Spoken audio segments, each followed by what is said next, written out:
Morning বন্ধুরা, welcome back ঝুমার new blog. তোমরা সবাই কেমন আছো? আশা করছি সকলে খুব ভালো আছো। তো দেখো, এই যে সকাল 11টায় ঘর থেকে বেরিয়ে পড়েছি, আর এই যে চলে আসলাম আমরা এই যে বনগাঁ। তো এই যে বনগাঁ ব্রিজের উপর দিয়ে কিন্তু এখন যাচ্ছি। তো আমরা যাচ্ছি হচ্ছে তোমার চাঁদা বাজার ডাক্তার দেখাতে। তো এই যে চলে এসেছি, দেখো ডাক্তারের কাছে। তো এই ডাক্তারটাকে আমি এর আগেও অনেকবার দেখিয়েছি, তো এবার ভেবেছিলাম দেখাবো না। তো যাই হোক, অনেক দিন হয়ে গেছে আমি বাড়িতে এসেছি, তো ভাবলাম না হয় আর একবার দেখিয়েই যাই। তো এই যে দেখো, ফাইনালি আমরা ডাক্তারের কাছে চলে এসেছি। আর এত গরম লাগছিল, মানে প্রচুর গরম। আর এখন তো প্রায় 12টা বেজে গেছে ডাক্তারের কাছে আসতে আসতে। তো এই যে হচ্ছে ডাক্তারবাবু।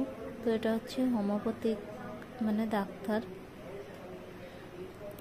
তো এই যে তোমাদের দাদা দেখো ফ্যানের নিচে দাঁড়িয়ে রয়েছে, মানে এতটাই গরম লাগছিল। আর দুপুরে এসছি, মানে পুরো একদম ভর দুপুরে। তো যাই হোক, এখন আমি ডাক্তারটা দেখাতে যাব, আমার নাম্বার এসে গেছে। আর ডাক্তার দেখানোর পরে এই যে ওষুধ খাইয়ে দিল। তারপরে যে ওষুধগুলো আর কি ডাক্তারবাবু দিয়েছে, সেই ওষুধগুলো এই যে নিতে ডেকেছে। তো এই ডাক্তারের ওষুধটাই আমার খুব ভালো কাজ হয়। তো এর আগে আমি 2-3 বার দেখিয়েছি, কিন্তু একটা জিনিস খারাপ লাগে কি, যে এনারা ওষুধগুলো না লিখে দেয় না। তো তোমাদের দাদা বলল যে আমি মহারাষ্ট্রে থাকি, এখানে তো থাকি না, ওষুধগুলো যদি একটু তোমরা লিখে দিতে মানে ভালো হতো। তো বলার পরেও দেয়নি, অনেক রিকোয়েস্ট করেছিল।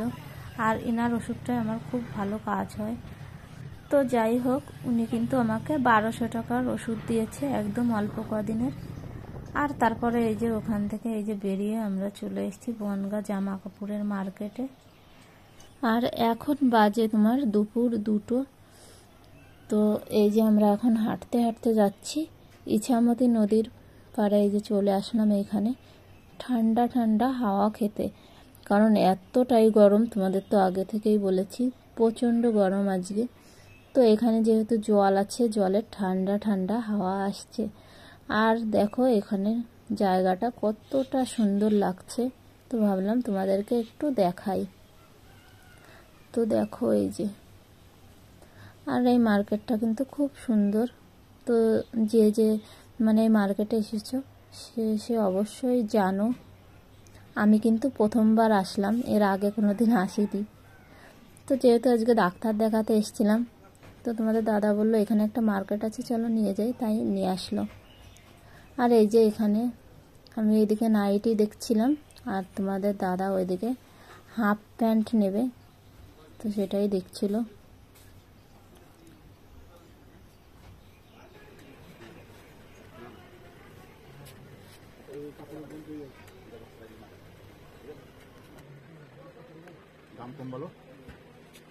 তো বরমশাই দেখা দেখি করে একটা হাফ প্যান্ট নিয়ে নিয়েছে, আর তারপরে এই যে আমরা চলে আসলাম এইখানে। তো বরমশাই বলছিল যে বাটি প্রিন্টের জামা দেখবে, তো সেগুলোই দেখাচ্ছিল। তো আমরা অনেকক্ষণ মার্কেটের ভিতর ঘোরাঘুরি করলাম, দেখা দেখি করলাম। তো এখন ফাইনালি আমাদের যা যা নেওয়ার ছিল নিয়ে নিয়েছি। তারপরে এই যে রাজদীপের জন্য এখান থেকে হাতা কাটা গেঞ্জি নিচ্ছিলাম, কারণ গরমেতে এগুলো পরতেই মানে বাচ্চাদের ভালো হয়।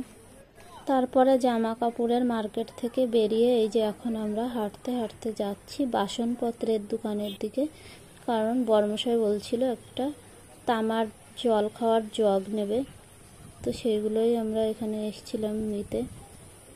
তো একটা জগ এই যে বের করেছে, কিন্তু জগটা প্রচুর হালকা ছিল, বেঁকে যাচ্ছিল, তার জন্য নেয়নি। তো এখন আমরা এই যে চলে যাচ্ছি বিষ্ণুপুরে। তো বিষ্ণুপুরে আমাদের একটু কাজ আছে, ওইখানে এখন যাচ্ছি। আর এখন বাজে প্রায় 3:30 বেজে গেছে।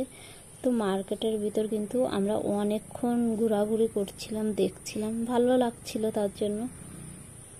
তো যাই হোক, এই যে এখন আমরা এই যে চলে এসেছি বিষ্ণুপুরে। আর এইখানে আমাদের একজন রিলেটিভ আছে, তো ওনাদের বাড়িতে এসেছি আমরা।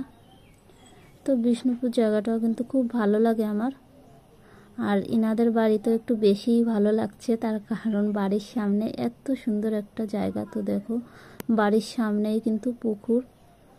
খুব ভালো লেগেছে এনাদের বাড়িতে এসেও আমার। তো যাই হোক, এখন আমরা চলে যাব বাড়ির দিকে। তো ভিডিওটা তোমাদের কেমন লাগলো অবশ্যই জানিও। আর যদি ভালো লাগে তো তোমরা আমাকে বেশি বেশি করে সবাই সাপোর্ট করো। আর এখন প্রায় সন্ধ্যা লেগে গেছে।